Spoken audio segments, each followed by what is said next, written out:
So I've had time to cool off since botching the first drawer front that I made for my table. And I figured since I didn't film that step the first time, I'd use this opportunity to show how I put the trim around the drawer front. So what you do is you first mill up your trim. It's best to make it out of one piece of wood that's long enough to go all the way around your drawer front.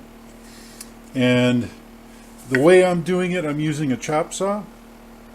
You can also do it with a miter sled. There's other ways of doing it, but that's how I do it. Make sure your chop saw is absolutely 45 degrees in one direction and absolutely 90 degrees in the other direction. Any amount of inaccuracy will make your mitered corners not look very good.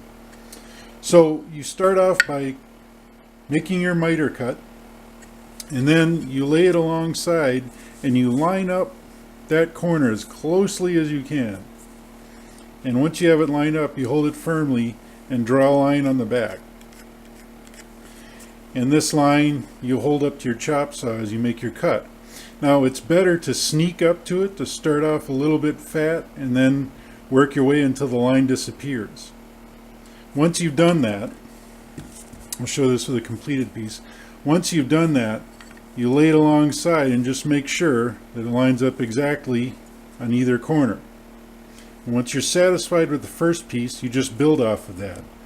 You come along with your second piece and miter the corner, and then lay it alongside until you get a nice fit, and then take your pencil and draw the line back here. And same way, you might have to make several cuts before you have it exactly how you like it, but it's better to cut it too fat than too short, or else you have to start all over again. So once you have two sides, you come along with your wood again, lay it alongside so the corners look good, trace a line, and you just keep repeating until you have three sides. And the last piece is probably the most difficult because it's hard to handle a small piece like that. And you just keep going, shaving and shaving until that fits exactly in the space. And then you wind up with a drawer front that's got nice mitered corners and nice trim all the way around. And you just glue it up and clamp it up in both directions, and you have your drawer front. This was much easier for me the second time around because the router was already set up to make the trim with. I already had my dimensions all set, so I could just copy it off the first one. Before you do your glue up of the trim, it's best to sand it because it's going to be very hard to get in there once the trim is on there, which is proud of this surface. Well, two times was a charm.